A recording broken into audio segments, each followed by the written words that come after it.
Le labo Fnac, qu'est-ce que c'est? Depuis près de 50 ans, une équipe de spécialistes et de passionnés use de créativité pour s'adapter aux nouvelles technologies. Des cassettes VHS aux smartphones de dernière génération, en passant par les appareils photo qui sont passés de l'argentique aux technologies hybrides, les clients ont eu accès à bon nombre de nouveaux produits. Le labo Fnac a toujours su s'adapter pour les aider à trouver le meilleur. Dans cette vidéo, vous verrez son histoire, ce que c'est, à quoi il sert et comment l'utiliser.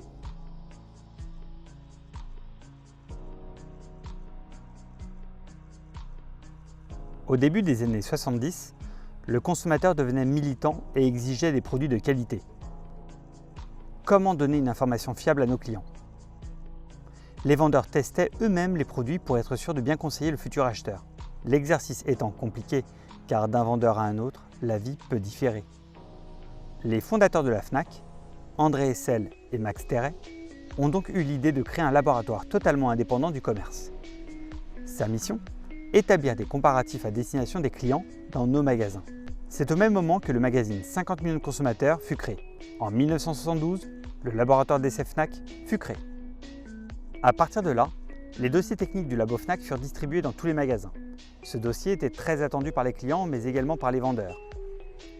Ils avaient enfin un référentiel indépendant qui aidait à comparer les produits. À l'époque, le consommateur était noyé par les arguments marketing. Le laboratoire, dès ses origines, a dû s'équiper des meilleurs appareils et tester scientifiquement pour ne pas laisser la place à de la subjectivité. Les faits, rien que les faits. C'est ainsi que le laboratoire est devenu un élément essentiel de l'ADN de la Fnac. Aujourd'hui, les dossiers papier n'existent plus. Mais la méthode et la mission des membres du laboratoire d'essai Fnac restent identiques.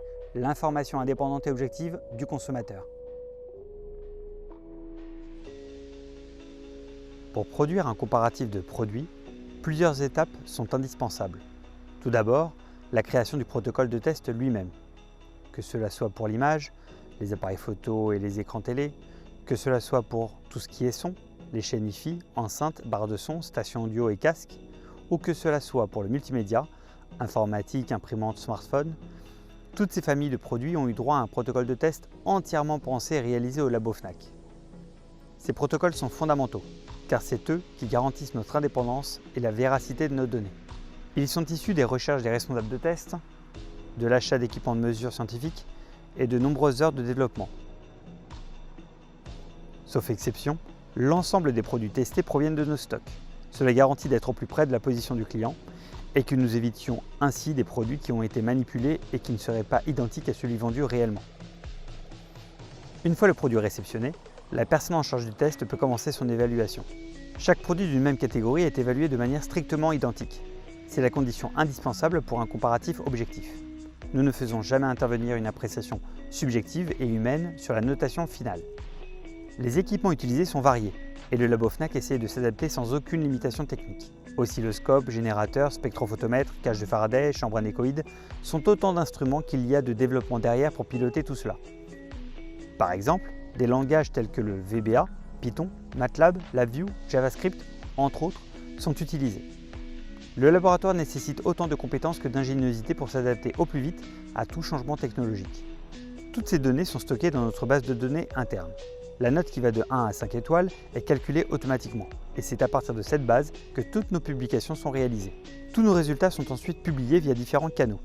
Notre comparateur labo Fnac, nos dossiers PDF, les étiquettes en magasin, les étoiles labo Fnac sur Fnac.com, différents articles qui reprennent nos notes et mesures et différents affichages en magasin.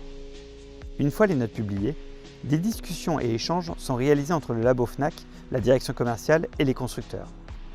Évidemment que lorsqu'un produit atteint la note maximale, il y a peu de résistance. Par contre, lorsqu'un produit obtient une note basse telle que 1 étoile, nos portes sont toujours ouvertes pour expliquer et illustrer la note. Aucune direction du groupe ni aucun constructeur ne peut intervenir dans cette notation. C'est également à ce niveau que se joue l'indépendance du labo Fnac. Comment utiliser nos étoiles? Dans les magasins, rien de plus simple. Les produits que nous testons intègrent les étoiles sur leurs étiquettes. Les nouveaux produits étoilés sont mis à jour toutes les semaines. Il ne faut pas hésiter à contacter directement le labo Fnac s'il y a un doute ou un besoin d'explication sur une note obtenue.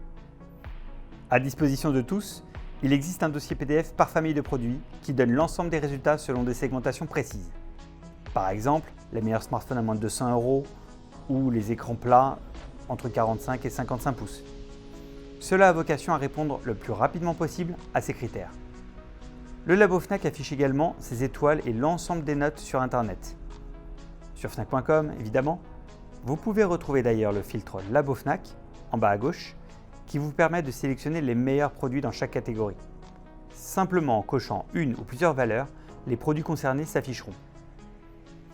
Mais également sur notre site web. Vous pourrez comparer l'ensemble des produits sur tous les critères objectifs que vous souhaiterez. Désormais, vous aussi, vous saurez ce qu'est le Labo Fnac et comment l'utiliser pour faire les meilleurs choix.